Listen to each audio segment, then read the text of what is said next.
कल जो है हम लोगों ने यूजीसी नेट में अगर बात करें तो पढ़ा था अवस्थाओं के बारे में। थोड़ा सा डीप में हम लोगों ने चर्चा भी किया था कि क्या अवस्थाएं होती हैं बाल्यावस्था तक। आज अब हम लोग बात करने वाले हैं किशोरावस्था से। ठीक है, अब ये किशोरावस्था इंपॉर्टेंट टॉपिक है, मानव व्यवहार के ही अंतर्गत डाला गया है यूजीसी नेट के सिलेबस में, और परीक्षा में यहाँ से भी प्रश्न पूछे जाते हैं। किशोरावस्था जो है ना, शब्द अंग्रेजी भाषा के अगर हम बात करते हैं तो एडोलसेंस शब्द से लिया गया है। ठीक है, एडोलसेंस सब्जेक्ट जो है शब्द से लिया गया है, और जो खुद लैटिन भाषा के एडोल्सियर शब्द से निकला है, जिसका अर्थ होता है अगर हम बात करें तो वो होता है परिपक्वता की ओर आगे बढ़ना। परिपक्वता की ओर जो है आगे बढ़ना इसका अर्थ होता है। ठीक है, ये चीज आप ध्यान रखिएगा। अब स्टेनले हॉल एक विद्वान है, का नाम है स्टेनले हॉल। ये एक ऐसे विद्वान हैं जिन्होंने किशोरावस्था का बहुत ही गहन से अध्ययन किया है। आप ये कह सकते हो इसके जनक भी है, किशोर मनोविज्ञान के जनक भी अगर किसी को कहा गया तो स्टेनले हॉल को ही कहा गया था। ठीक है, और इनकी एक प्रसिद्ध पुस्तक भी है, उसका नाम भी है, अगर हम बात करें एडोलसेंसी, किताब का नाम भी अगर हम बात करते हैं तो वो किशोरावस्था का नाम ही रिप्रेजेंट होता है। ठीक है, आपको बता दूं कि एक कमेटी आई जिस कमेटी का नाम था हैडे कमेटी। हैडो कमेटी थी, हैडो कमेटी थी। अब इस हैडो कमेटी का जो संबंध था, इसका संबंध ध्यान रखेंगे किशोरा अवस्था के अध्ययन को लेकर था। किशोरा अवस्था के अध्ययन को लेकर था इस हैडो कमेटी का भूमिका। उसके बाद अगर हम लोग बात करते हैं तो किशोरावस्था का जो है सिद्धांत बेसिकली दो टाइप के देखने को मिले। किशोरावस्था में दो तरीके की अगर हम बात करते हैं सिद्धांत मिले, और वो कौन कौन से सिद्धांत थे किशोरावस्था के? दो सिद्धांत ध्यान रखिएगा। एक सिद्धांत का जो नाम था उसका नाम था त्वरित, या आप कह लीजिए आकस्मिक सिद्धांत था। और यह सिद्धांत स्टेनले हॉल ने दिया था। स्टेनले हॉल ने दिया था। हॉल ने यह बात कहा कि अचानक विकास तेजी से अगर फूट पड़ता है, अचानक विकास तेजी से फूट पड़ता है तो वह त्वरित त्वरित विकास का सिद्धांत है या आकस्मिक विकास का सिद्धांत है। यह परिभाषा है, याद रखिएगा आप सभी लोग, स्टेनले हॉल की। एक यहां पे बताया गया क्रमिक विकास का सिद्धांत। एक जो था वो था क्रमिक विकास का सिद्धांत था, और यह था थॉर्नडाइक का। साथ ही साथ एक विद्वान का और नाम आया, हीलिगवर्थ का नाम। दो विद्वानों का नाम क्रमिक विकास के सिद्धांत में आया। कोई भी अचानक विकास नहीं होता है, बल्कि वह क्रम में विकास होता है। विकास जो होता है वो क्रम में होता है। तो ये बात थॉर्नडाइक का था क्रमिक वाले में। तो ये दो सिद्धांत थे। अलग अलग विद्वानों ने अलग अलग तरीके से किशोरावस्था को परिभाषित किया। जैसे अगर हम बात करें किलपैट्रिक के बारे में, तो किलपैट्रिक महोदय ने कहा किशोरावस्था जीवन का सबसे कठिन काल है। जीवन का सबसे कठिन काल है इसको। और एक विद्वान आए जिनका नाम था रॉस। इन्होंने कहा किशोरावस्था जो होता है वह शैशवावस्था की पुनरावृत्ति होती है। ये जी सर क्या कह रहे हैं? मोरेजिरोस, हाँ ठीक है, ठीक है, यह अवस्था बेसिकली हमें देखने को मिलती है।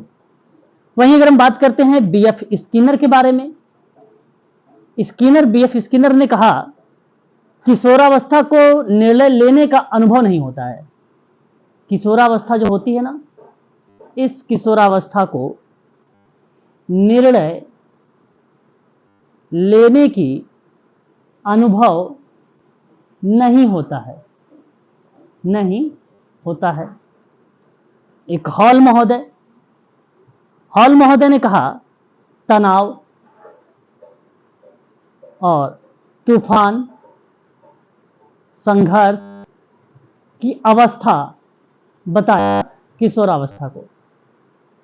वहीं अगर हम बात करते हैं, एक नाम आता है ग्रीन, HT ग्रीन। इनका कहना है कि किशोरावस्था जीवन का वसंत काल है, जीवन का वसंत काल है, और गोल्डन एज के नाम से भी इसे जाना जाता है, गोल्डन एज के नाम से भी इसे जाना जाता है।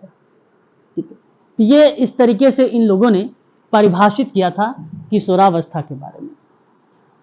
आगे हम बात करते हैं, किशोरावस्था को हम लोग कई नाम से जान सकते हैं। जीवन का सबसे कठिन काल भी बोलते हैं इसे। जी स्लाइड को थोड़ा सा बैक कर दीजिए सर। ओके, जीवन का सबसे कठिन काल होता है, किशोरावस्था को ही बोला जाता है। ठीक है, यही है। हाँ सर, हो गया। ठीक है, चलिए आगे हम बात करते हैं।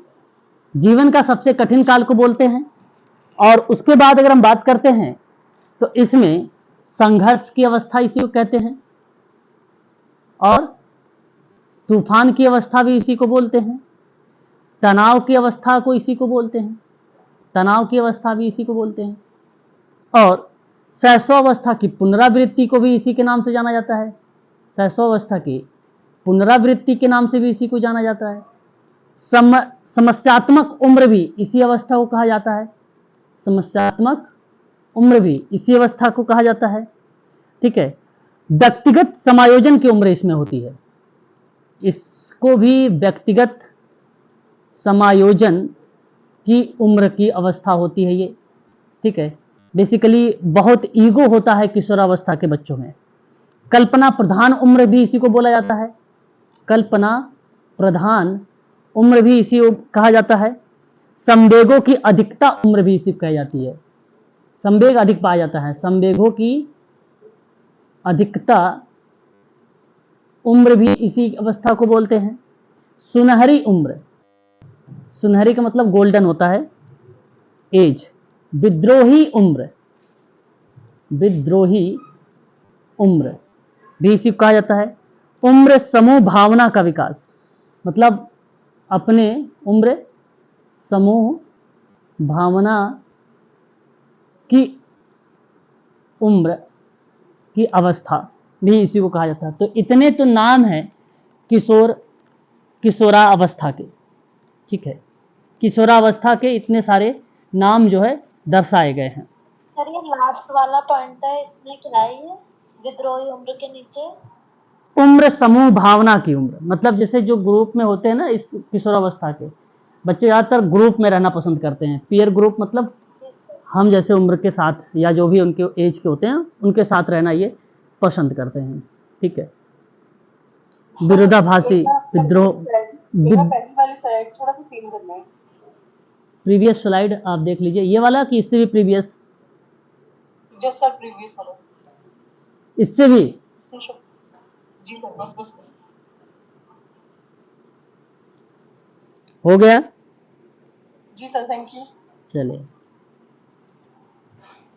तो ये देखिए, अब किशोरावस्था में क्या होता है कि आत्महत्या की भावना हो गई, आर्थिक तंगी हो गया, अपराध प्रवृत्ति हो गई, कैरियर को लेकर चिंता हो गया, उच्च आदर्श प्रधान हो गया।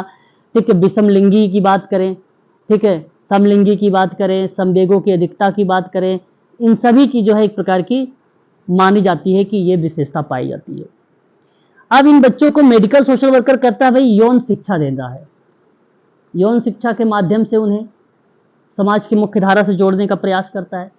साथ ही साथ अगर मैं बात करूं आप लोगों से तो व्यावसायिक शिक्षा भी इनको प्रोवाइड कराया जाता है, तार्किक शिक्षा भी इनको दिया जाता है और समायोजन की भी बात इन्हीं लोगों के साथ किया जाता है और शारीरिक शिक्षा की भी बात इन्हीं बच्चों को किया जाता है। तो ये सब काम मेडिकल सोशल वर्क जो है, सोशल वर्कर जो कि समस्या है तो इस पर काम करता है इनके माध्यम से। ठीक है, अब उसके बाद एक इंपॉर्टेंट शब्द आता है प्यूबर्टी। आपने प्यूबर्टी का नाम तो सुना ही होगा, मुझे जहां तक उम्मीद है। प्यूबर्टी का नाम सुना है?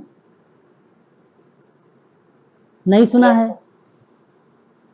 इसको अगर हम बात करते हैं तो प्यूबर्टी कहते हैं। प्यूबर्टी का मतलब होता है यौवन। ठीक है, इंपॉर्टेंट है, इससे भी परीक्षाओं में कई बार जो है पूछा जा चुका है। देखिए यौवन बेसिकली मैं यहां पे लिख भी देता हूं, शारीरिक परिपक्वता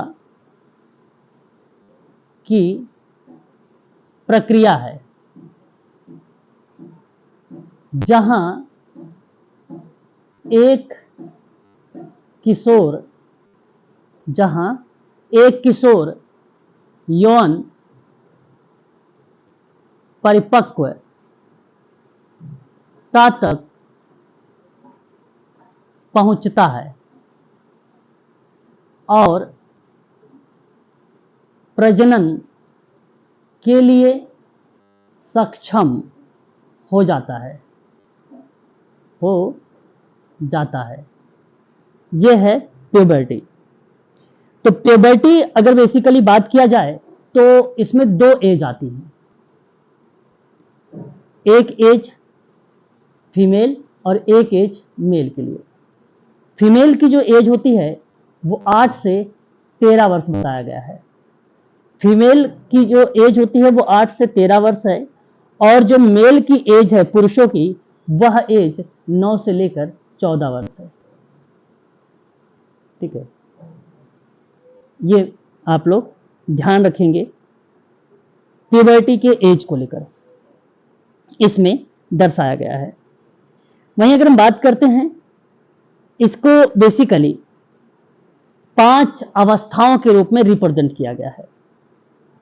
कितनी अवस्था के रूप में बताया गया है? 5 अवस्था के रूप में बताया गया। ध्यान रखेंगे, पांचों अवस्थाएं भी हमारे लिए इंपॉर्टेंट होंगी। पहली अवस्था की बात करते हैं एक एक करके। अब हम लोग इसी अवस्था में बोला गया है 5 स्टेज। ठीक है, टन्नर चरण बोलते हैं उसको, टन्नर। ठीक है, टन्नर स्टेज 1। स्टेज 1 में जब हार्मोन पर्दे के पीछे कड़ी मेहनत करते हैं तो वह दर्शाता है एक प्रकार से, यहां टोटल हार्मोन से रिलेट कराएगा। इस चीज को आप ध्यान रखेंगे। पहले स्टेज में यहां पर हार्मोन वगैरह जो है ग्रोथ करते हैं, एक प्रकार से वृद्धि करते हैं। टन्नर स्टेज 2 की बात करते हैं अगर, जब यौवन के पहले शारीरिक लक्षण दिखाई देने लगते हैं। यहां अगर हम बात करते हैं तो शारीरिक लक्षण दिखते हैं दूसरे स्टेज में। टन्नर 3rd जो स्टेज होता है, इसमें अगर हम बात करते हैं तो विकास और वृद्धि के चरण दिखते हैं। विकास प्लस वृद्धि के चरण दिखते हैं। टन्नर 4th चरण की बात करते हैं अगर हम लोग, तो विकास निरंतरता होता रहता है, इसलिए विकास की निरंतरता पर बातचीत हम लोग करते हैं, निरंतरता। और टन्नर स्टेज 5th और लास्ट, ये अंतिम चरण है, द फाइनल स्टेज के नाम से इसको जाना जाता है। तो ये 5 स्टेजेस हैं जिसको अंतिम चरण के रूप में हम लोग देखते हैं। तो ये 5 चरण और पांचों के पांचों चरण इंपॉर्टेंट है। इन चरणों को आप लोग जरूर ध्यान में रखेंगे। ठीक है, 5 चरण इंपॉर्टेंट है। इन पांचों चरण का नाम आप अवश्य याद रखेंगे, किसको किस तरीके से कहा गया है। क्या बातें बताई गई हैं। ठीक है, प्यूबर्टी के बारे में। अब देखिए, यौवन एक प्राकृतिक प्रक्रिया होती है जिसके द्वारा एक बच्चे का शरीर महत्वपूर्ण होता है, शारीरिक परिवर्तन से गुजरता है। यौन प्रजनन के लिए सक्षम वयस्क शरीर में परिवर्तित भी होता रहता है। यहां जो एज है इसको आप जरूर ध्यान में रखेंगे कि 8 से 13 लड़कियों का है और 9 से 14 लड़कों की एज जो है शुरू होती है। ठीक है, यह बात आप जरूर ध्यान रखेंगे। 8 से 13 वाले में क्या होता है, इस साल की उम्र के बीच लड़कियों का यौवन शुरू होता है और कई वर्षों तक चलता है। यह वह समय होता है जब उसका शरीर विकसित और परिपक्व होता है। यौवन अपने शरीर को तैयार करता है, इसलिए एक दिन आप बच्चा पैदा करने में सक्षम होगी और परिवर्तन आपके शरीर में प्राकृतिक पदार्थों के कारण होते हैं जिन्हें हार्मोन भी कहा जाता है। तो इस तरीके से अगर हम बात करें, शारीरिक प्लस भावनात्मक दोनों तरीके के परिवर्तन हमें देखने को मिलते हैं। जब हम बात करते हैं 9 से 14 वर्ष की, 9 से 14 वर्ष की बात करते हैं तो यौवन यहां पे जो है स्टार्ट होता है और लड़कियों की तुलना में लगभग 2 साल बाद युवावस्था में पहुंचते हैं। ठीक है, यहां पे अगर हम बात करते हैं तो काले और हिस्पैनिक लड़के श्वेत लड़कों की तुलना में थोड़ा पहले युवावस्था में प्रवेश कर जाते हैं। ठीक है, यदि आपका बेटा 9 साल की उम्र से पहले यौवन के लक्षण दिखाना शुरू कर देता है तो इन शुरुआती परिवर्तनों के बारे में आप अपने बाल रोग विशेषज्ञ से पूछना उचित रहेगा। ठीक है, तो इस तरीके से ये अवस्थाएं हैं, इन अवस्थाओं के बारे में आपको ध्यान रखना होगा जो प्यूबर्टी के नाम से जाना जाता है। प्यूबर्टी के नाम से जाना जाता है। ठीक है, यौवन की अवस्थाएं बेसिकली इसके नाम से हम लोग इसको जानते हैं। कई अवस्था में होते, कई चरणों में बेसिकली ये गुजरता है, कई चरणों से। ठीक है, एक अवस्था आती है वृद्धावस्था। हालांकि यहां इंपॉर्टेंट वृद्धावस्था भी है। वृद्धावस्था की आयु क्या है? 55 जी, कहीं 55 लिखा होता है तो कहीं 65 प्लस लिखा होता है, कहीं 55 से लेकर मृत्यु पर्यंत तक लिखा होता है ना। ये आयु होती है वृद्धावस्था की। आपको बता दें, भारत में वरिष्ठ नागरिकों के स्वास्थ्य और सुरक्षा, सामाजिक सुरक्षा और कल्याण को बढ़ावा देने के लिए केंद्र सरकार ने सन 1999 में बुजुर्गों के लिए राष्ट्रीय नीति लेकर आई थी और आप सब भलीभांति तरीके से इस राष्ट्रीय नीति से परिचित भी हैं। और इस नीति में 60 वर्ष और उससे ऊपर के व्यक्ति को वरिष्ठ नागरिक माना जाएगा। जो 60 प्लस होंगे उनको वरिष्ठ नागरिक आप लोग कहेंगे। ठीक है, ये बातें आपको ध्यान रखनी होगी। ठीक है, अब अगर हम बात करें, जो इसको बेसिकली अगर हम बात करते हैं आबादी के आधार पे कभी कभी दो भागों में युवा बुजुर्ग कहा जाता है। एक युवा बुजुर्ग भी कहा जाता है, तो 65 से 75 वर्ष प्रौढ़ बुजुर्ग भी कहा जाता है और 75 से 85 वर्ष और अत्यधिक बूढ़े बुजुर्ग कहा जाता है। अत्यधिक बूढ़े बुजुर्ग कहा जाता है और ये जो एज होगी 85 प्लस होगी। ठीक है, इस तरीके से इसको 3 भागों में भी डिवाइड किया गया। ठीक है, बुजुर्ग लोगों की आबादी के आधार पर, आबादी के आधार पर। ठीक है, ये आप ध्यान रख सकते हैं। और इसमें अगर मैं बात करूं तो इनको विभिन्न प्रकार की जो है समस्याएं भी देखने को मिलता है। ठीक है, विभिन्न प्रकार के समस्याएं जो है इनको देखने को मिलता है। कौन कौन सी समस्याएं देखने को मिल सकती हैं? वृद्धावस्था में समस्याएं, आर्थिक समस्या, बिल्कुल कई टाइप की समस्या हो सकती है, आर्थिक समस्या भी हो सकती है, बिल्कुल सही बात है। स्वास्थ्य से संबंधित समस्या, स्वास्थ्य से बिल्कुल से संबंधित हो सकती है, शारीरिक बिल्कुल काम से संबंधित, शारीरिक दुर्बलता भी हो सकता है ना? और डिमेंशिया भी हो सकता है, सर भूलने की बीमारी भी बिल्कुल बिल्कुल मानसिक रोग हो सकता है। और अकेलेपन की भी अगर हम बात करें तो समस्या हो सकती है। आर्थिक समस्या भी हो सकती है। संयुक्त परिवार का अभाव भी हो सकता है। संयुक्त परिवार का अभाव भी हो सकता है। ठीक है। उचित देखभाल की समस्या हो सकती है। उचित देखभाल की समस्या हो सकती है। ठीक है। मनोरंजन की समस्या हो सकती है। हाँ, मनोरंजन की समस्या। तो ये विभिन्न प्रकार की समस्याएं हैं, ये वृद्ध व्यक्तियों को हमें देखने को मिल सकती है। ठीक है। इस तरीके से आपका जो ये पॉइंट दिया गया था सिलेबस में, अगर हम बात करते हैं, ठीक है, तरुणाई अवस्था को यौवन स्टेज के नाम से हम लोग जानते हैं, जो भी अभी मैंने पढ़ा है, आप लोगों को बताया है। ठीक है। ये अवस्थाएं उसी कहेंगे। किशोरावस्था, इसके पहले मैंने हालांकि किशोरावस्था बात कर लिया। फिर उसके बाद वयस्क जो है वृद्धावस्था, बेसिकली यहाँ पर वयस्कता के दौरान जो विकास नियत कार्य और संकट को रिप्रेजेंट करता है, उन्हीं चीज़ों को यहाँ पर दर्शाने का प्रयास किया जाता है। ठीक है। तो इस तरीके से ये जो स्टेजेस थे आपका मानव व्यवहार का, ये टॉपिक आपका कवर हो गया है। ठीक है।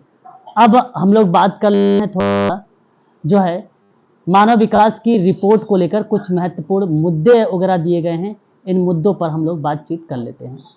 क्या क्या महत्वपूर्ण मुद्दे, बहुत इंपॉर्टेंट टॉपिक है। मैंने आप लोगों से एक बार बताया भी था कि मैं इसकी टॉपिक आप लोगों को करवाऊंगा, याद होगा शायद आप लोगों को।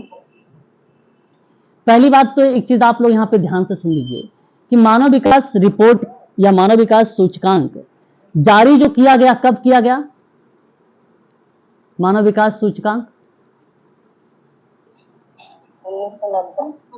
जी, 1990 में क्या किया गया, ये जारी किया गया।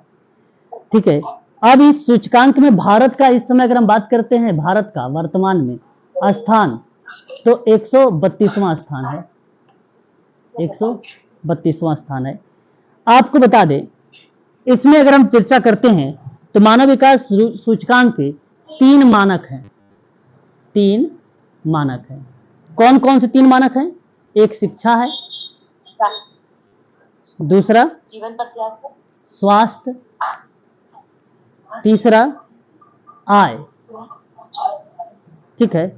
आय, ये जो है मानव विकास के 3 मानक है सूचकांक के। उसके बाद 3 गणना के संकेत हैं, सॉरी 4 गणना 4 संकेत से या 4 संकेत इसमें हमें देखने को मिलते हैं। नंबर 1 अगर हम बात करेंगे तो जन्म के समय जीवन प्रत्याशा, जीवन प्रत्याशा। नंबर 2 अगर हम बात करते हैं स्कूली शिक्षा के औसत वर्ष, है ना, स्कूली जो शिक्षा है उसके औसत वर्ष। और तीसरा जो आपका आएगा, तीसरा स्कूली शिक्षा के उपेक्षित वर्ष, यानी जो स्कूली शिक्षा के उपेक्षित वर्ष हैं उसको हमें देखने को मिलता है तीसरा। तो उपेक्षित वर्ष यहां पर आप लगाएं स्कूली शिक्षा के, है ना, उपेक्षित वर्ष आप लगाएं स्कूली शिक्षा के। और चौथा जो होगा वो आपका क्या आएगा? प्रति व्यक्ति सकल राष्ट्रीय आय, है ना, प्रति व्यक्ति सकल राष्ट्रीय आय। ये बेसिकली जो है गणना के नाम से हम लोग इसको जानते हैं। ठीक है। और यही चीज आप लोगों को जो है ध्यान रखना है जीवन प्रत्याशा के संबंध में, मानव विकास के सूचकांक में। HDI इसको इन शॉर्ट में कहा जाता है ना। मानव विकास सूचकांक के जनक कौन है, बताए जनक। महबूब उल हक, पाक के रहने वाले, और क्या है ये, अर्थशास्त्री। भारत में अगर हम बात करते हैं तो क्या नाम आता है, अमर्त्य सेन, भारत के, और ये भी अर्थशास्त्र या अर्थव्यवस्था के जनक के रूप में भी जाने जाते हैं। ठीक है, ये चीज आप ध्यान रखेंगे इसके संबंध में। हालांकि कई ऐसे विद्वान हैं, जैसे अमेरिकी अर्थशास्त्री की बात करें जो अमेरिका से रिप्रेजेंट होते हैं, उनका नाम है रिचर्ड। अमेरिका का क्या नाम है, रिचर्ड एच थेलर। कहाँ के हैं ये, अमेरिका के अर्थशास्त्री जनक हैं। एडम स्मिथ का नाम सुना होगा, एडम स्मिथ का नाम सुना होगा आप लोगों ने। एडम स्मिथ कहाँ का है, जो है स्कॉटलिस का है, स्कॉटिश के हैं, अर्थशास्त्री हैं ये। द फादर ऑफ इकोनॉमिक्स के रूप में ये जाने जाते हैं, द फादर ऑफ इकोनॉमिक्स के रूप में ये जाने। अमेरिकी आर्थिक जो संघ है उसके अध्यक्ष थे रिचर्ड। ठीक है, और दादा भाई नरौजी का भी नाम हमें देखने को मिलता है भारतीय अर्थशास्त्र के जनक में भी, इनका भी नाम हमें देखने को मिलता है, दादा भाई नरौजी का, अर्थशास्त्री के जनक में। ठीक है, तो ये आपको ध्यान रखना। और प्रथम व्यक्ति कौन है, महबूब उल हक है, उन्हीं का नाम आपको ध्यान रखना है। याद रहेगा आप लोगों को, बताइए एक बार। जी सर। ये चीज आपको ध्यान रखना है। ठीक है, और भारतीय अर्थशास्त्र अमर्त्य सेन के साथ मिलकर विकसित किया था महबूब उल हक, जिन्हें अक्सर इस आधार पर तैयार किया जाता है। उन्होंने इस पर जो है विचार विमर्श भी किया है। ठीक है, भारत का यूएनडीपी के द्वारा अगर हम बात करते हैं तो सारी गणना या सारी रिपोर्ट वगैरह जो है जांच की जाती है यूएनडीपी के आधार पे, और भारत का जो स्थान है सूचकांक में वो 132वां है, 132वां है HDI में। ठीक है ना, ये बात ध्यान रखिएगा। अब देखिए आप लोग के सामने उसके संबंध में कुछ मुद्दे थे। जब मानव विकास सूचकांक के संबंध में बात हो रही थी तो कुछ महत्वपूर्ण मुद्दे थे, है ना। तो कुछ मुद्दे वो कौन कौन से हैं, ये परीक्षाओं में कभी कभी आ जाता है हमारे।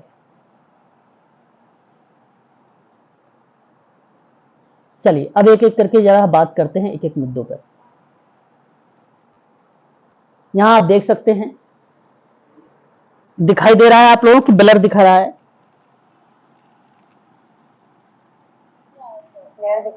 क्लियर दिख रहा है, ओके। तो देखिए सबसे पहले अगर हम बात करते हैं, इस प्रकार सन 1990 से लेकर 2006 तक के जिन मुद्दों को लेकर मानव विकास रिपोर्ट ने द्वारा सूची बनाई गई है, उन्हीं सूचियों को हम लोग अब निम्न प्रकार से देखेंगे 2006 तक। पहला था आपका मानव विकास की संकल्पना की माप, यह था पहला। इसमें अगर हम बात करते हैं तो ये 1990 में आया था। मानव विकास की जो संकल्पना है, जो अवधारणा है, वो सन 1990 के दौर में ही आया था। ये सबसे पहला है, इस बात को ध्यान रखिएगा। इसमें मानव की आर्थिक स्थिति में किस प्रकार से सुधार लाया जा सकता है, या उसकी आर्थिक स्थिति में किस प्रकार वृद्धि की जा सकती है या लाया जा सकता है, इसी पर चर्चा की गई थी। ठीक है, तो मैं कहूंगा कि आप 1990 याद रखें, और साथ ही साथ ये चीज याद रखें कि क्या इसमें कहा गया, संकल्पना और विकास, एक कीवर्ड है आपके लिए पहली बार। ठीक है, दूसरे में मानव विकास सूचकांक के लिए व्यवस्था करना था, वित्त की व्यवस्था करना था। यह आया था 1991 में। मानव विकास ना हो पाने वित्त एवं संसाधनों की, बहुत ज्यादा ब्रेक हो रही है। अच्छा जी, मेरी आवाज ब्रेक हो रही है, हो रही है काफी। ओके। अभी आवाज कैसी है, अभी ठीक ठाक है, वॉइस ब्रेक, अभी ब्रेक हो रही है क्या, ये बताइए। बोलिए सही। अभी भी आवाज मेरी ब्रेक हो रही है क्या? यस सर, बहुत जी ज्यादा सर। ब्रेक हो रही है। ओके, रुक जाइए फिर।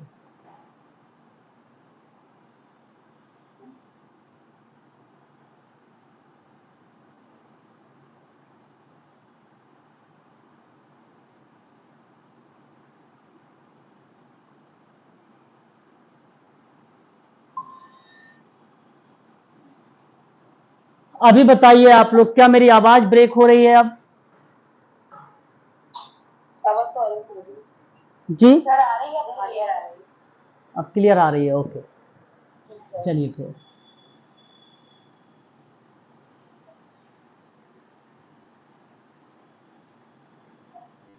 चलिए, अब देखिए यहाँ पे बात कर रहे हैं अब हम लोग दूसरे पे। मानव विकास के लिए वित्त की व्यवस्था करना, ये था 1991 का, ठीक है, क्रम में था। तो इसमें मानव विकास ना हो पाने के कारण वित्त का संसाधनों की कमी से ज्यादा राजनीतिक बद्धता को माना गया था। जो नेता लोग वादा करते हैं उसे वे पूरा नहीं करते हैं। राजनीति या वोट देने के समय नेता के द्वारा बड़े बड़े वादे मानव विकास के लिए होते हैं, लेकिन जब वे जीत जाते हैं तो सब कुछ भूल जाते हैं। इसलिए ये दूसरा मुद्दा रखा गया मानव विकास सूचकांक में, वित्त की व्यवस्था करना सन 1991 में। तीसरा, मानव विकास के भूमंडलीय आयाम पर, सन 1992 में था ये। देखिए, ये आप जरूर लिखिएगा अपने कॉपी पर कि कौन कौन से मुद्दे हैं। इनसे सवाल पेपर में आ भी चुके, मैंने बताया भी आप लोगों से है हर मुद्दों के बारे में, है ना। और ये है 1992 का। और इसके द्वारा मानव विकास में ज्यादा निवेश करके अपने राष्ट्र में ऐसी टेक्नोलॉजी क्षमता का प्रसार कर सकते हैं जिसके द्वारा अंतर्राष्ट्रीय बाजार में उनके साथ प्रतिबद्धता से खड़े रहकर उससे आगे बढ़ सकते हैं। यानी कुछ ऐसी नीतियां को अपनाकर हम सभी देश को पीछे छोड़ सकने के कामयाब हो सकते हैं। विकास सुरक्षा परिषदों को भी अपने देश के स्थापित करके मानव विकास किया जा सकता है। तो इसलिए कहा कि जो तीसरा मुद्दा होगा वो मानव विकास का भूमंडलीय आयाम होगा, जो 1992 में आया था, ठीक है। उसके बाद व्यक्तियों की भागीदारी थी 1993 में। इस रिपोर्ट के द्वारा पता चलता है कि व्यक्ति अपने आसपास होने वाली घटनाओं के बारे में कितना जानता है और प्रतिक्रिया में स्वयं की भूमिका कितनी होती है। ये बात व्यक्तियों की भागीदारी को लेकर था और यह मुद्दा आया था सन 1993 में मानव विकास सूचकांक। उसके बाद बात करते हैं मानव सुरक्षा के नए आयाम को लेकर। यह 1994 में आया था। मानव विकास के लिए भी मानव विकास रिपोर्ट में चर्चा की एक विषय रखा गया, जो किस प्रकार से मानव की सुरक्षा प्रदान की जाए। जब व्यक्ति स्वयं को सुरक्षित महसूस करेगा तभी वह स्वस्थ और तन मन से अपने राष्ट्र के बारे में सोच सकता है। मानव की सुरक्षा विश्व और राष्ट्रीय दोनों ही प्रकार से होनी चाहिए और यह अनिवार्य है। यह मानव सुरक्षा के लिए नए आयाम आए थे सन 1994 में। उसके बाद आया था आपका सन 1995 में लिंग और मानव विकास। इस रिपोर्ट के द्वारा लिंग की वजह से आई असमानताओं को दूर करने की कोशिश की गई थी। लिंग और मानव विकास सन 1995 में असमानताओं को दूर करने के संबंध में बात किया गया था और यह मुद्दा सन 1995 में आया था। उसके बाद आप देख सकते हैं कि आर्थिक वृद्धि और मानव विकास था। यह 1996 में आया था।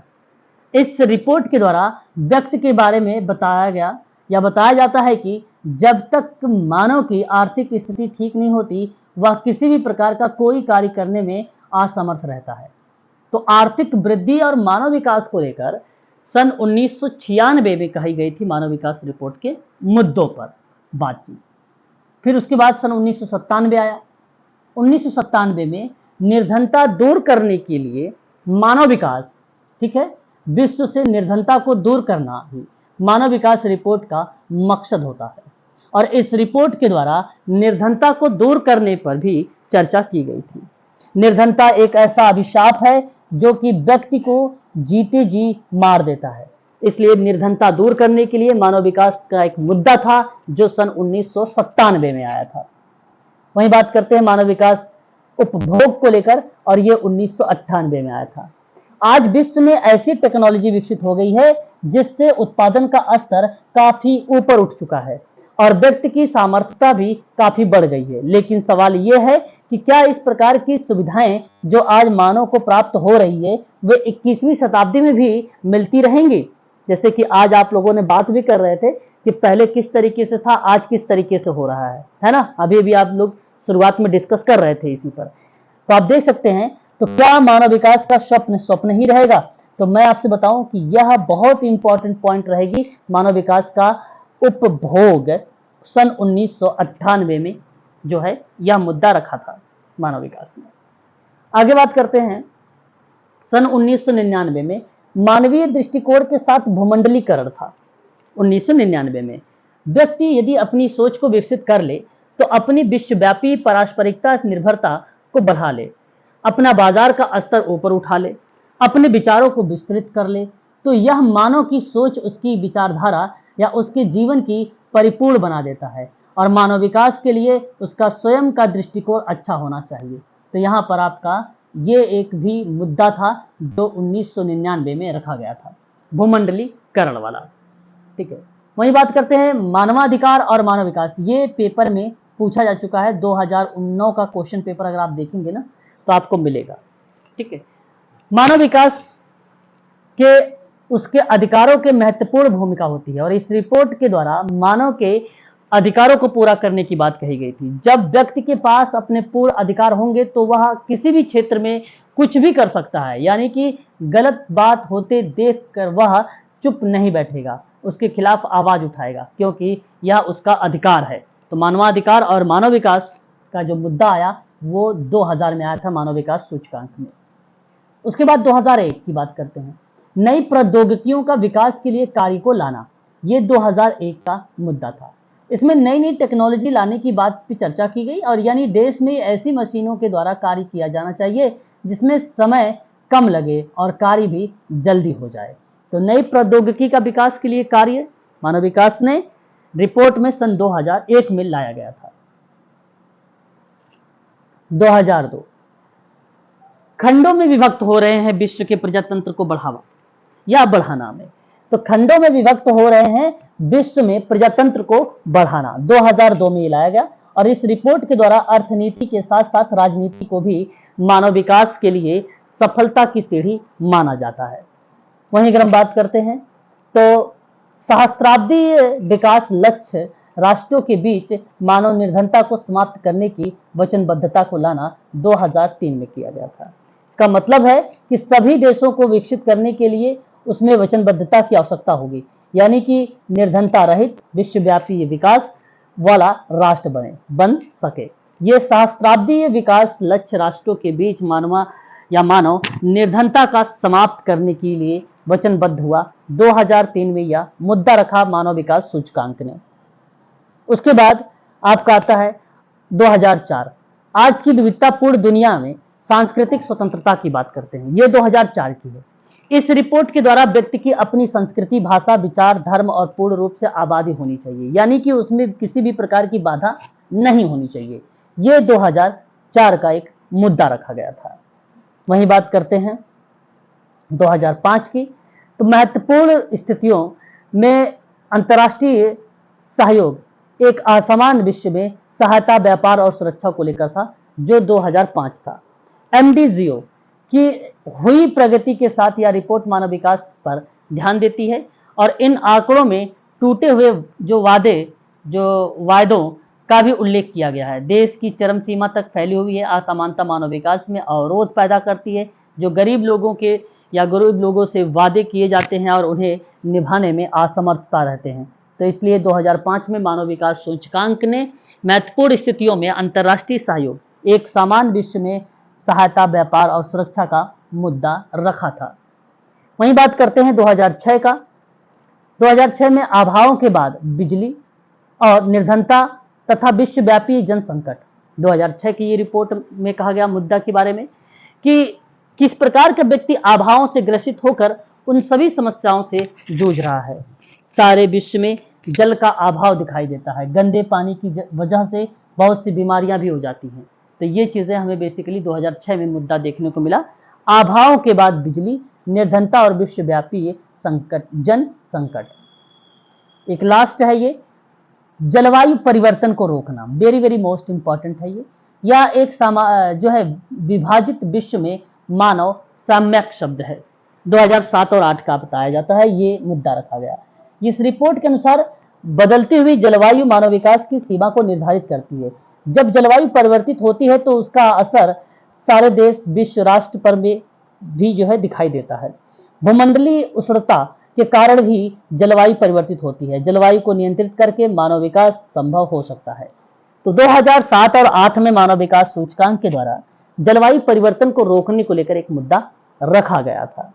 ठीक है, तो ये थे आप लोगों के सामने मानव विकास सूचकांक के अंतर्गत मुद्दे जो मैंने अभी आप लोगों से चर्चा किए हैं। बहुत इंपॉर्टेंट है, इसको भी आप लोग जरूर ध्यान में रखिएगा। एक सवाल यहां से पूछे जाते हैं। क्वेश्चन किस टाइप के पूछ लेंगे? आपसे क्वेश्चन पूछेगा, मानव विकास सूचकांक का 2006 का मुद्दा बताएं। ठीक है, या आपसे ये भी पूछ लेगा जलवायु परिवर्तन को रोकने के लिए मानव विकास सूचकांक में कब मुद्दा रखा गया था। बस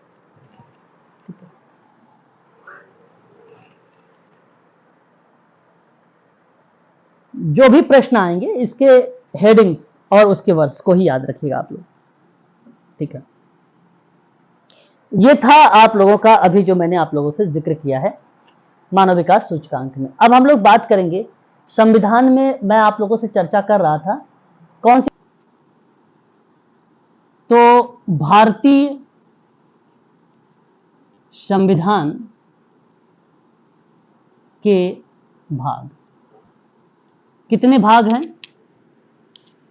22। कितने भाग हैं? 22, 22 भाग है ना। एक मिनट, मैं इसकी पीडीएफ भी आप लोगों को ओपन कर देता हूं ताकि आपको आसानी हो सारी चीज को समझने में, है ना। ठीक है, ये रहा भाग आपके सामने। ठीक है, अब देखिए भाग पर अगर हम बात करते हैं तो टोटल 22 इसके जो है भाग रखे गए हैं, ये आप ध्यान रखेंगे। और 395 अनुच्छेद प्लस में, अब तो ज़्यादा हैं, 450 के आसपास पहुंच गए हैं, है ना, अनुच्छेद। और 8 अनुसूचियां हैं। अब अनुसूची कितना हो गई है? 12 हो गई हैं। कितनी? 12 अनुसूची हो गई हैं। ठीक है, तो अगर वर्तमान की बात हो जाए तो आप कहना कि 22 भाग, 450 अनुच्छेद और 12 अनुसूची। और अगर मूल की बात करें, मूल, तो 22 भाग, 8 अनुसूची और 395 अनुच्छेद। ठीक है, 8 अनुसूचियां देख तो दिया। ठीक है, तो ये आप ध्यान रखेंगे सभी लोग। संविधान कब पारित हुआ है? तो 26 नवंबर 1949 को, 1949 को। ये बात आप ध्यान रखिएगा। ठीक है ना। अब देखिए यहां अगर मैं बात करता हूं भाग 1 में, तो संघ और राज्य क्षेत्रों का उल्लेख किया गया है, जिसमें कुल टोटल अनुच्छेद जो होते हैं वो 1 से 4 अनुच्छेद हमें देखने को मिलते हैं।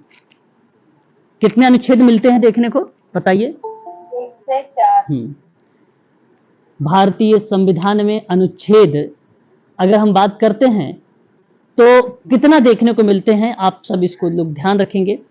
तो 1 से 4 अनुच्छेद किस में आते हैं बताइए? पहले वाले में, है ना। इसे आप लोग ध्यान रखेंगे। अब क्या होते हैं 1 से 4 अनुच्छेद, उनके बारे में भी आप लोगों को पता होना चाहिए, है ना, क्योंकि इंपॉर्टेंट चीजें हैं, हमें उसके बारे में जानकारी होनी चाहिए। देखिए, नए राज्य बनाने का अधिकार हो, राज्यों को सीमा घटाने की बात हो, बढ़ाने की बात हो, या उसके नाम बदलने की बात हो, या नए अधिकार क्षेत्र को अर्जित करने के अधिकारों की बात हो, इसके बारे में अगर हम बात करते हैं तो वह आपका अनुच्छेद 1 ही बताता है। वह कौन सा अनुच्छेद बताता है? 1 अनुच्छेद बताता है। ठीक है, अनुच्छेद 1 बताता है। ठीक है, नए राज्यों में प्रवेश की स्थापना, अनुच्छेद 2। अब पेपर में देखो ये इंपॉर्टेंट नहीं है। अगर हम बात करते हैं अनुच्छेद 1 को तो इंपॉर्टेंट नहीं है, ना ही अनुच्छेद 2 इंपॉर्टेंट है, ना ही अनुच्छेद 3 इंपॉर्टेंट है, ना ही अनुच्छेद 4 इंपॉर्टेंट है। लेकिन आप इनको ध्यान से सुन रहिए। राज्य और संघ का नाम अनुच्छेद 1 में आता है। ठीक है, 2 में क्या आता है? राज्यों के संघ के महत्व के कारण, है ना, या आप ये कह लीजिए कि नए राज्यों का प्रवेश या उसकी स्थापना।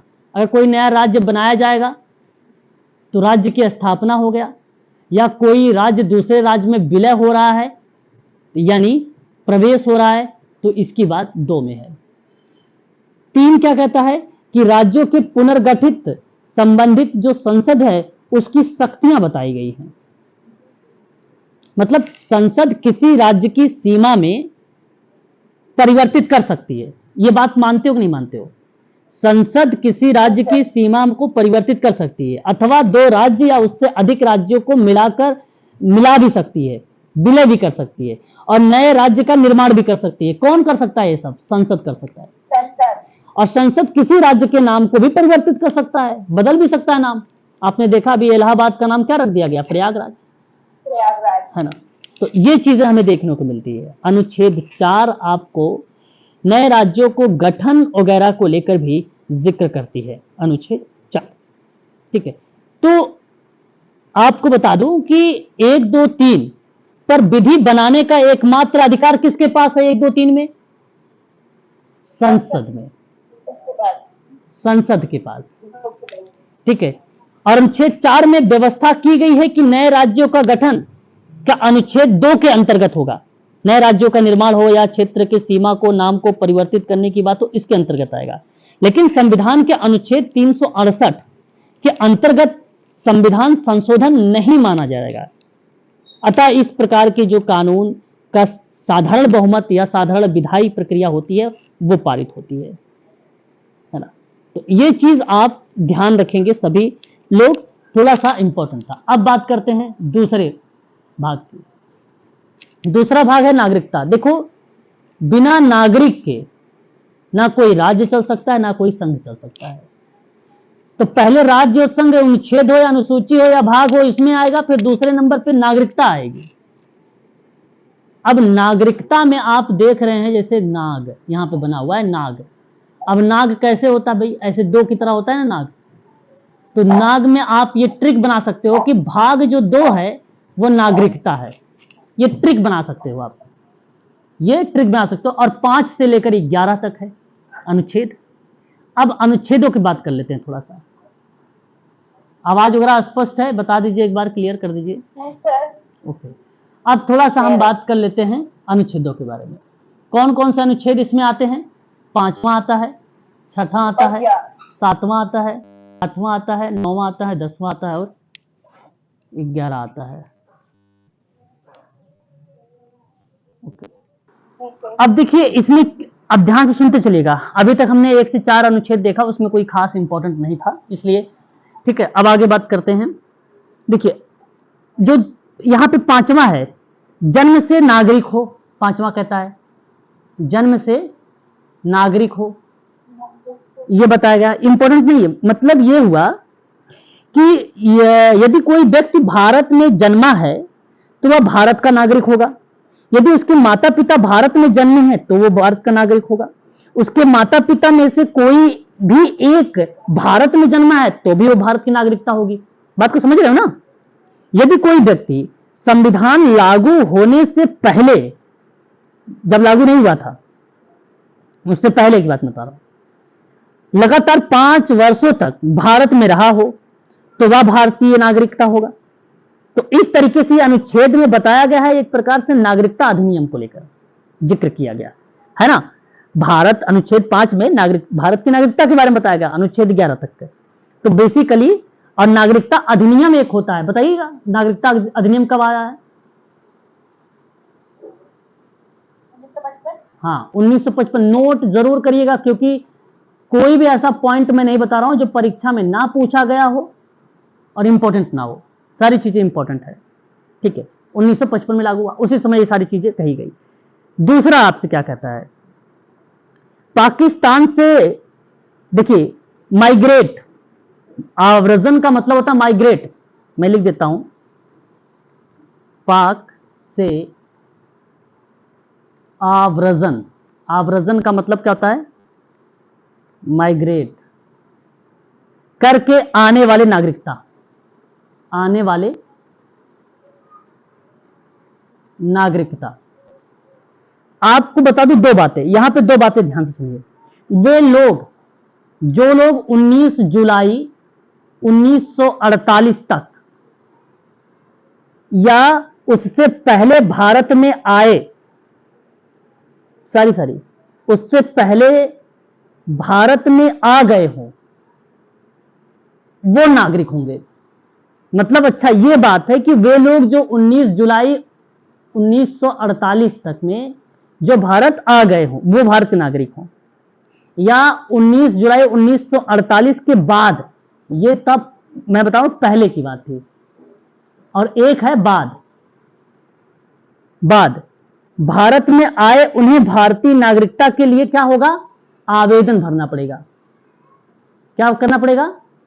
आवेदन भरना पड़ेगा। भाई आप किसी की जगह की नागरिकता लोगे तो उसके लिए आवेदन नहीं भरोगे, भरना पड़ेगा ना। ये था आपका छठा। सातवें की बात करते हैं।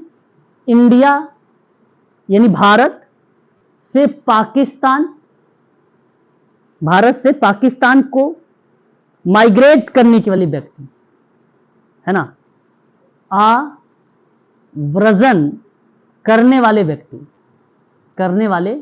व्यक्ति, मतलब यहां आप ध्यान से सुनिएगा, इसमें एक वर्ष आपका आएगा 1 मार्च 1947। कौन सा? 1 मार्च 1947, ठीक है। और दूसरा 19 जुलाई 1948। ध्यान सुनिए दोनों वर्ष को। 1 मार्च 1947 को जो लोग भारत पाकिस्तान को चले गए, जो कहां चले गए थे? पाकिस्तान चले गए, वे भारत के नागरिक नहीं होंगे। बात सही है ना। जो 1 मार्च 1947 को लोग भारत को चले गए, सॉरी पाकिस्तान को चले गए, वे भारत के नागरिक नहीं होंगे। लेकिन अगर वो 19 जुलाई 1948 से पहले, इससे पहले फिर देख लीजिए, इसके बीच में कुछ समय हो रहा है, साल भर का लगभग टाइम हो रहा है, 10-11 महीने का टाइम हो रहा है। इस बीच ठीक है भारत वापस आ गए, क्या करें? भारत वापस आ गए, तो वे भारतीय नागरिक होंगे। तो वे क्या होंगे? भारतीय नागरिक होंगे। बहुत बच्चों को ये जो शब्द है, जैसे दूसरा तीसरा हो गया, छठा सातवां हो गया, पांचवां छठा, बहुत कम लोग समझ पाते हैं। इसलिए मैं यहां वर्ष के साथ बता रहा हूं, इसको समझने का पूरा प्रयास करिएगा, ठीक है। उसके बाद अनुच्छेद 8, भारत में जन्मा हो, भारत में क्या हो?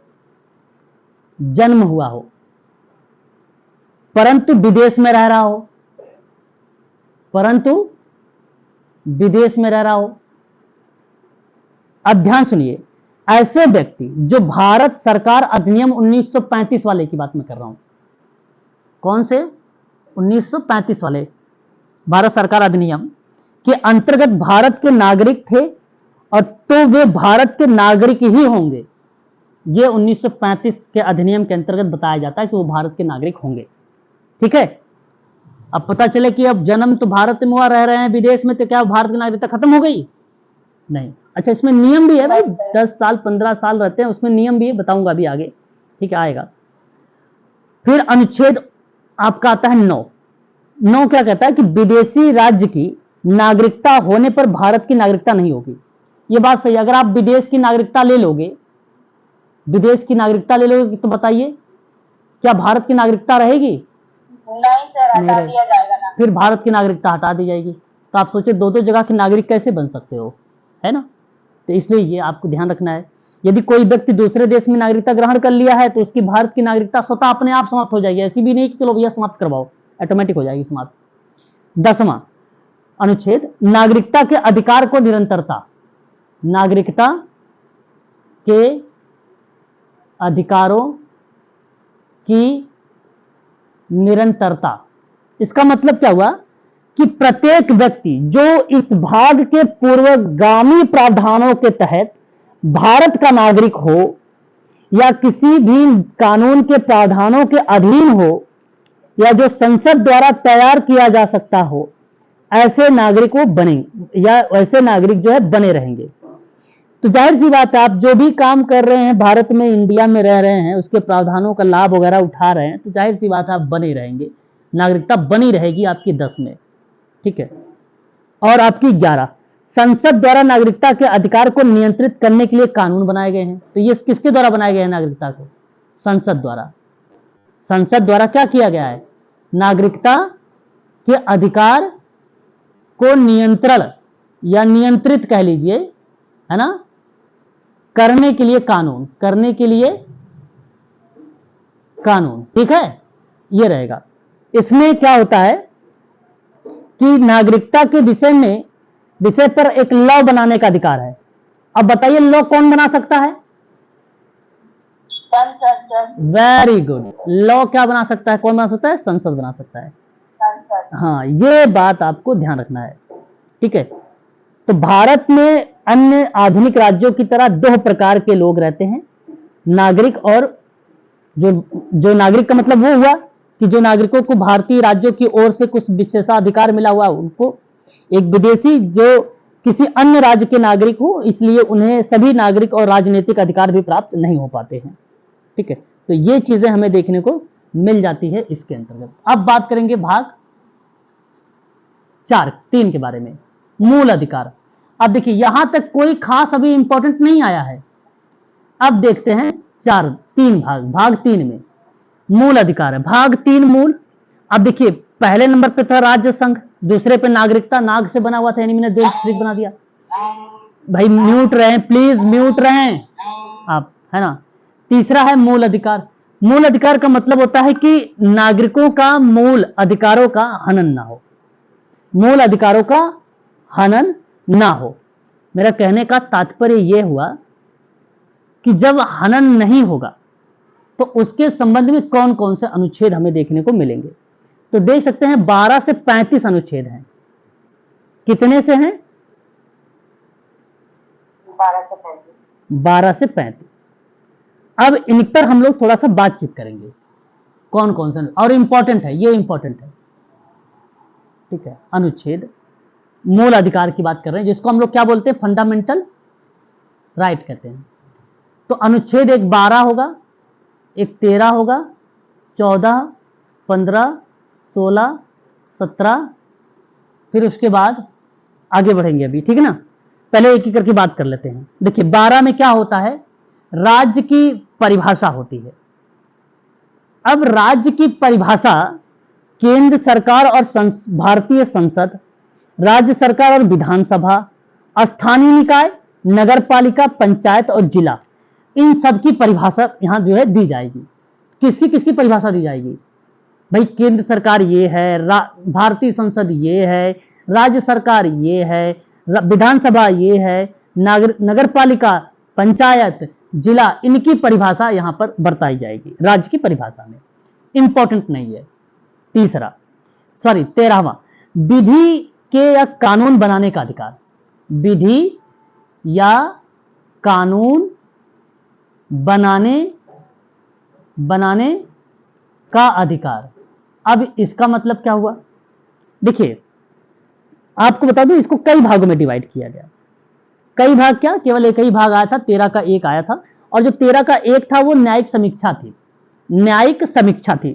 13 का 1 जो था वो क्या था, न्यायिक समीक्षा थी।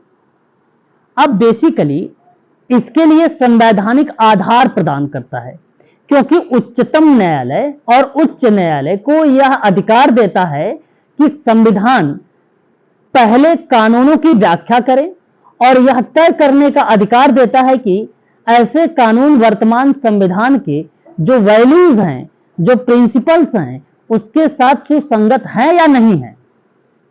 अगर है भाई तो ठीक है, नहीं है तो कोई दिक्कत नहीं। तो ये चीजें कहता है, अगर प्रावधान वर्तमान कानून के ढांचे के साथ आंशिक या पूरी तरह से विरोधाभासी है तो उन्हें हम अप्रभावी समझेंगे, जब तक कि उनमें कोई संशोधन ना किया जाए, है ना। तो ये प्रक्रिया होती है, बट यहां पर बेसिकली ये भी एग्जाम की दृष्टि से इंपॉर्टेंट नहीं है। अब देखिए हमारे लिए इंपॉर्टेंट आ गया जो है यहां पर 14, 15, 16, 17 और एक 18, ये चारों के चारों IMP हैं। इसको आप ध्यान रखेंगे सभी लोग, ये चारों इंपॉर्टेंट है। 14 में क्या कहा गया, 14 में कहा गया कि विधि के समक्ष समता अथवा विधियों के समान संरक्षण, यस या नो, बदलिए, सही बात है। Yes sir. और उसके बाद कहता है कि राज्य द्वारा धर्म हो, जाति हो, लिंग और जन्म स्थान आदि के आधार पर, है ना, विभेद का क्या करता है, प्रतिषेध करता है। मतलब भेदभाव नहीं करोगे, धर्म, जाति, लिंग, जन्म स्थान, इसके आधार पे। अब मान लो कोई मलिन बस्ती पर, अच्छा आप मलिन बस्ती को आप उसके साथ भेदभाव करने लगे, ये नहीं होना चाहिए। धर्म, चलो तुम मुस्लिम धर्म के हो, हिंदू धर्म के हो, इस धर्म को हम तुम्हारा काम नहीं करेंगे, ये सब क्या कहता है, निषेध, ये सब नहीं होना चाहिए, ठीक है। उसके बाद 16 क्या कहता है, कहता है लोक नियोजन, क्या कहता है, लोक नियोजन के विषय में क्या देता है, ये अवसर, है ना। अवसर की क्या होगी, समानता, मतलब सबको इक्वलिटी की बात करेगी। और 17 आपसे क्या बताता है, अस्पृश्यता का अंत बताता है। हाँ, छुआछूत वगैरह नहीं होना चाहिए, ठीक है भाई। 18 आपको क्या बताता है, उपाधियों का अंत बताता है। क्या बताता है, उपाधियों का अंत बताता है। ये हो गया आपका 18 तक। तो ये चारों के चारों जो मैंने अभी आपको यहां पर बताए हैं, इसको तो मैं कहूंगा कि वेरी वेरी IMP, ठीक है, इसको आप ध्यान रखिएगा। 14 से 18 तक आगे बढ़िए। अब देखिए उसके बाद ये जो था वो समता के अधिकार के अंतर्गत आया 14 से 18 तक। फंडामेंटल राइट पढ़ा रहा हूं ना इस समय, मैंने ऊपर लिखवा दिया है फंडामेंटल राइट, यहां पे देखो लिखवाया ना। तो फंडामेंटल राइट के अंतर्गत पहला मैंने बताया अभी कौन से, समता के अधिकार के अकॉर्डिंग। और समता के अधिकार के अकॉर्डिंग जो मैंने बताया है वो आपका यहां पे रिलेट हो गया 14 से लेकर कितना, 18 तक। हाँ, ये याद रखिएगा। अब आगे देखिए, फंडामेंटल राइट चल रहा है तो मैं क्या दूसरे को स्वतंत्रता का अधिकार बोल सकता हूं, फंडामेंटल राइट चल रहा है तो स्वतंत्रता के अधिकार पर अगर मैं बात करता हूं तो अनुच्छेद 19 से लेकर 22 तक आता है। लेकिन अभी हम बात कर रहे हैं कहां तक चलेंगे, हमें चलना है 35 तक। ध्यान रखिएगा, ये इसके भी मूल अधिकार के पार्ट हैं, फंडामेंटल के पार्ट हैं। मैं पार्ट पर बात कर रहा हूं एक एक करके। पहला मैंने बता दिया समता, अब दूसरा बता रहा हूं स्वतंत्रता के, ठीक है, इसको भी ध्यान दीजिएगा यहां पर। तो मैं यहां पे अब 19 चलता हूं, 19, 20, 21, 22 तक चलूंगा। सर ये भी IMP है जी सर, ये भी इम्पोर्टेंट है एग्जाम की दृष्टि से। अरे बिल्कुल इंपॉर्टेंट है मैम, इसमें तो कोई दो राय नहीं है, ठीक है, बिल्कुल इंपॉर्टेंट है, ठीक है। अब बात करेंगे अनुच्छेद 19। अच्छा, अनुच्छेद 19 के अंतर्गत अगर हम बात करते हैं तो यहां आप इस चीज को भी ध्यान रखिएगा, ठीक है, तो उनके बारे में भी कि कौन कौन से होते हैं। अनुच्छेद 19 क्या कहता है आपसे, कहेगा 6 अधिकारों की रक्षा करेगा, 6 अधिकारों की क्या करता है, ये रक्षा करेगा। आपकी स्वतंत्र, अब बात है स्वतंत्रता की, तो जाहिर सी बात है आपके 6 अधिकारों की रक्षा करेगा कि नहीं करेगा। ठीक है। अच्छा, अब ये 6 अधिकार कौन कौन से हैं? समता का अधिकार, स्वतंत्रता का अधिकार, अधिकार, ओके शिक्षा का अधिकार। ओके, शिक्षा का भी अधिकार है इसमें? लिखवा दीजिए सर। नहीं, मैं अभी लिखवा रहा हूं, अभी लिखवाऊंगा। आप मुझे मैं आप ही लोगों से पहले पूछ रहा हूं, बताइए कौन कौन से उसके अंतर्गत 6 अधिकार हमें देखने को मिलते हैं। देखो, पहले तो आप जानते हो कि भाई बोलने का अधिकार होगा, वाक आवाज के अधिकार कह लीजिए। दूसरा आपका क्या है, शांतिपूर्वक अगर आपसे कहे सम्मेलन वगैरह करने के लिए, बैठक वगैरह के लिए, सम्मेलन का अधिकार। तीसरा क्या होगा, आप यानी संघ बना सकते हो कहीं, है ना, संघ वगैरह बना सकते हो कि नहीं बना सकते हो। सरकारी समितियां बनाने का अधिकार आपके पास है कि नहीं है, बिल्कुल है। फिर उसके बाद डी आपका आता है। डी क्या कहता है, कहता है कि भारत के राज्य क्षेत्र में आप कहीं पर भी आवास या रह सकते हो, या आप ये कह लीजिए कि आपकी आने जाने की जो सुविधा है आवागमन की, वो आपको है। डी क्या है, आने जाने के लिए आप बाध्य नहीं है, कहीं पर भी आ जा सकते हैं। भारत में राज्य क्षेत्र में किसी भी भाग पर आप निवास कर सकते हैं, वो ई है, किसी भी जगह पे आप हाँ निवास कर सकते हैं, ये आपका ई है। एफ तो संपत्ति था, उसे हटा दिया गया। उसके बाद जी आता है। जी आपको क्या बताता है, कहीं पर भी आप व्यापार कर सकते हैं।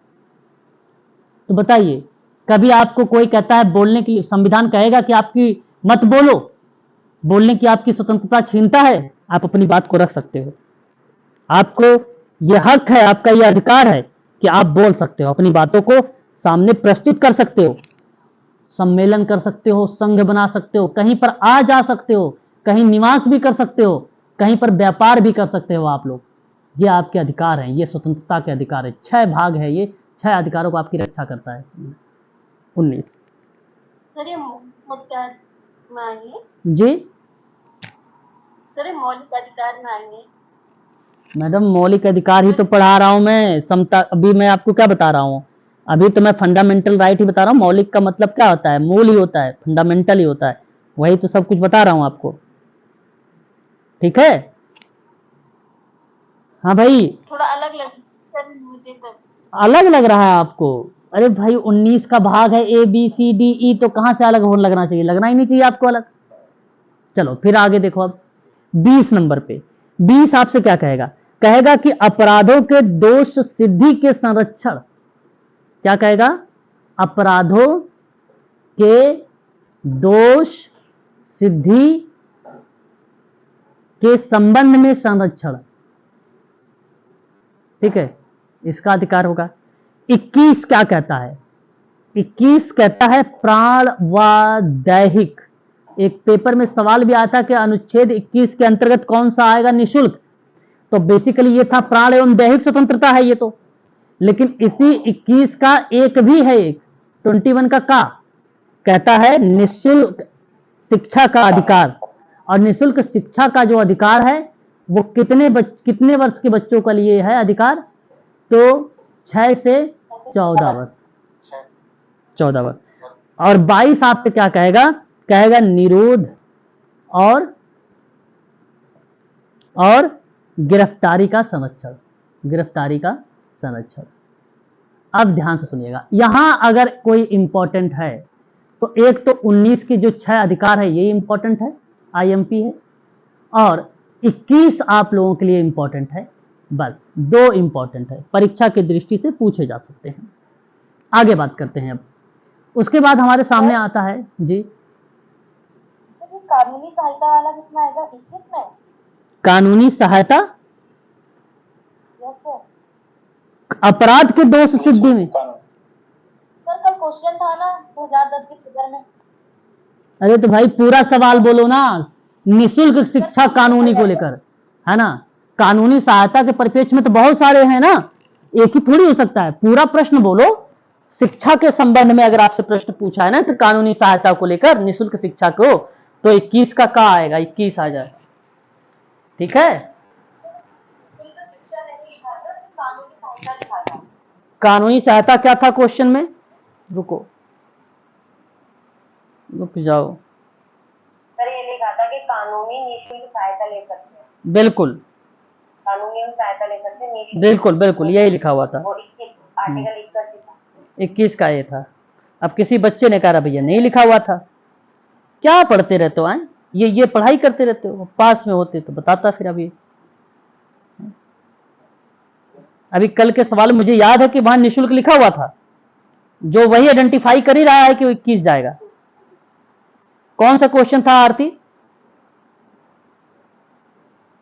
क्वेश्चन तो नहीं याद, लेकिन इसका बताइए कि वो ऐसे क्वेश्चन कानूनी सहायता था, वो आर्टिकल 21 था। 19वां क्वेश्चन था। 19वां था। एक मिनट। हाँ देखो भाई, क्वेश्चन 19 क्या लिखा है? कानूनी सहायता का अधिकार लिखा हुआ। मैं स्क्रीनशॉट ले लिया। अब आपको कौन से ग्रुप में हो मैडम? बताओ, ग्रुप बताओ। यूजीसी वाले ग्रुप में हो। देखो मैंने डाल दिया क्वेश्चन, देख लो। अब निःशुल्क कानूनी सहायता, आप कानूनी सहायता सभी में आते हैं मैडम, है ना, इसलिए इस चीज को ध्यान रखिए। ठीक है, मैंने ग्रुप में डाल दिया, जा रहा है, पहुंच गया होगा आप। ठीक है, तो वो था।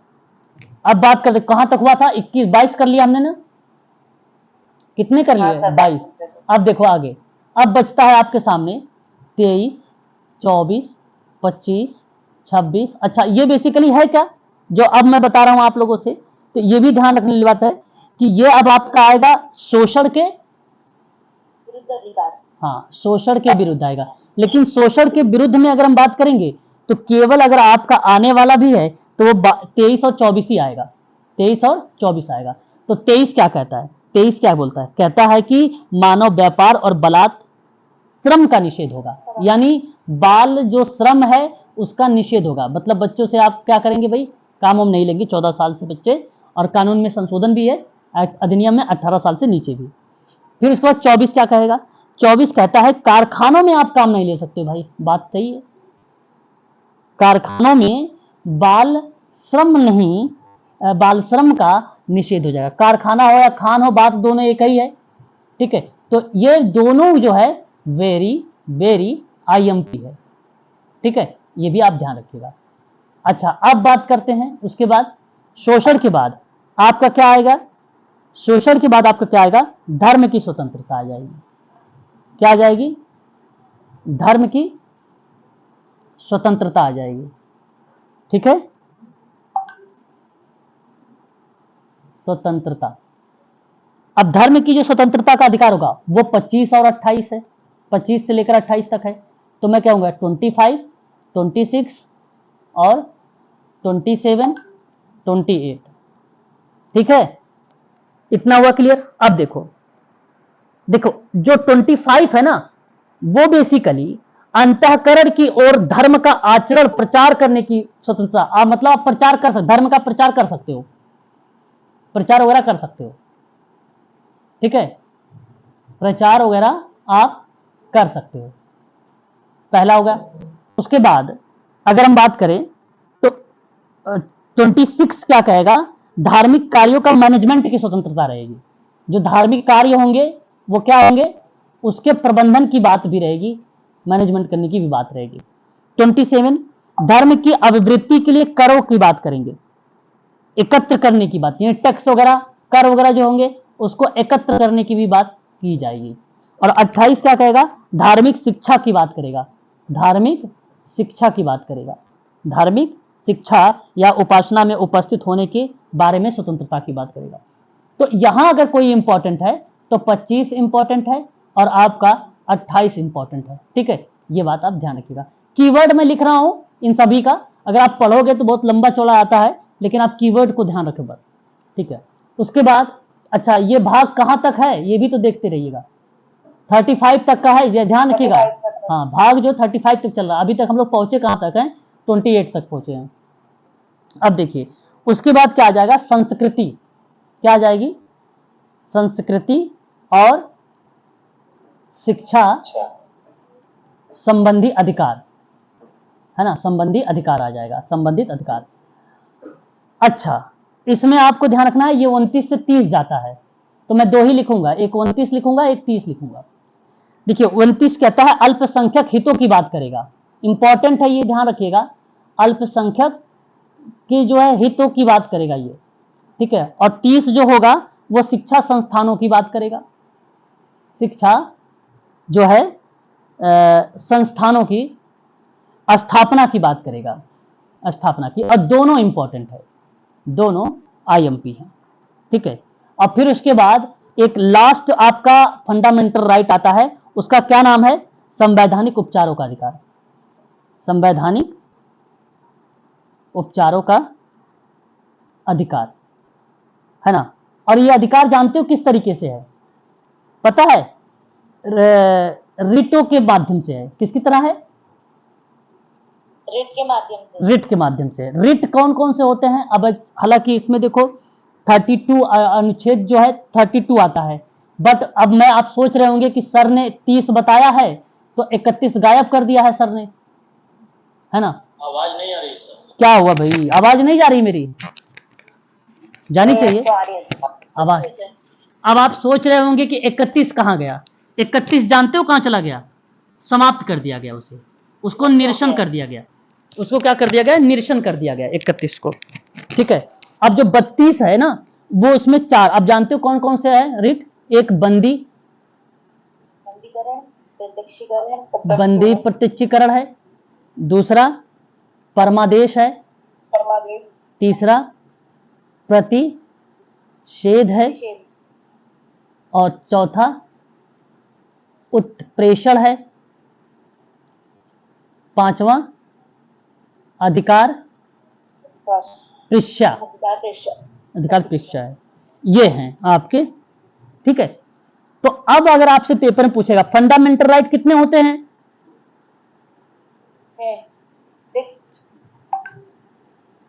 हाँ 6 फंडामेंटल राइट कितने होते हैं, 6, और ये अनुच्छेद भी मैंने आप लोगों से बता दिया, ठीक है। इतनी बात आप ध्यान रखिएगा। अब बात करते हैं, हमें चलना है 35 तक। हाँ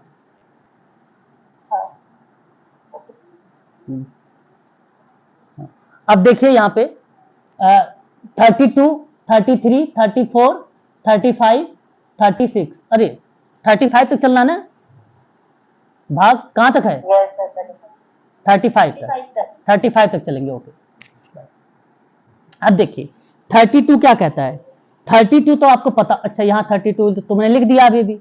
अब 33 क्या कहता है आपसे, कहता है सशस्त्र बल, क्या बोलता है, सशस्त्र बल और मूल अधिकार, मूल अधिकार, इसका मतलब समझ लीजिए, संसद को यह अधिकार है कि सशस्त्र बल, अर्धसैनिक बल, पुलिस बल, खुफिया एजेंसी अन्य मूल अधिकारों पर युक्ति प्रतिबंध लगा सकता है। यह बात आपको कौन बताता है, 33 बताता है। और इसी के अंतर्गत विधि निर्माण का अधिकार सिर्फ संसद को ही है। संसद द्वारा इस विधि को बनाए गए कानून को किसी भी न्यायालय में चुनौती नहीं भी दी सकती है। यह भी प्रक्रिया आपको 33 बताती है, हालांकि परीक्षा की दृष्टि से इंपॉर्टेंट नहीं है। अगर हम बात करते हैं 34 बेसिकली मार्शल लॉ और मूल अधिकार है। अब ये क्या है, मार्शल लॉ और मूल अधिकार। 32 हो गया ना आपका, अनुच्छेद 32 बताते रहिएगा। हाँ हेलो, आवाज नहीं जा रही मेरी, अरे तब बोला भी तो करो। अब देखिए, जब भारत में किसी, ध्यान सुनिए, जब भारत में किसी भी क्षेत्र में मार्शल लॉ लागू हो तो संसद को यह शक्ति है कि वह मूल अधिकारों पर प्रतिबंध लगा सके, और संसद द्वारा किसी परिस्थिति में, चाहे अनुच्छेद जो 20 और 21 आपने ऊपर देखा है, उसके अंतर्गत मूल अधिकारों का हनन जो है नहीं किया जा सकता है। यह बात आपको खुद कहता है 34 अनुच्छेद, ठीक है। बट यह भी परीक्षा की दृष्टि से इंपॉर्टेंट नहीं है। और 35 आपको क्या बताता है, मूल अधिकारों का या अधिकारों को प्रभावी बनाने हेतु संसद की शक्ति, ठीक है। तो ये चीज इसके अंतर्गत फिर आ जाती है, ठीक है। तो और ये भी इंपॉर्टेंट नहीं है।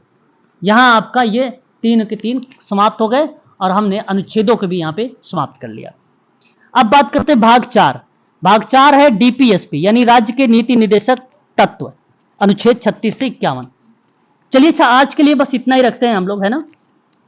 मैं सारे अनुच्छेदों पर बात नहीं करूंगा, जो इंपॉर्टेंट है मैं 50 तक अनुच्छेद पर बात करूंगा, 51 के ए तक, फिर उसके बाद जो इंपॉर्टेंट अनुच्छेद होंगे उसको बताऊंगा। इसलिए मैंने यहाँ पे अनुच्छेदों को ले लिया है ताकि आपको इजी लगे और आप उसे आसानी से समझ सके, है ना, ठीक है, यही साथ ही साथ, ठीक है। तो आज के लिए बस इतना ही रखिए आप सभी लोग। मैं रिकॉर्डेड वीडियोस आपको डाल देता हूं ग्रुप में, अभी बच्चे जो देखे नहीं है वो भी देख लेंगे, ठीक है ना। चलिए, ओके सर, इसका पीडीएफ भी भेजेंगे क्या? इसकी पीडीएफ आपके ग्रुप में है सर, देखिए ग्रुप में पीडीएफ है। मुझे तो नहीं मिला सर। अरे सर देखिए तो सही अक्षय जी, देखिए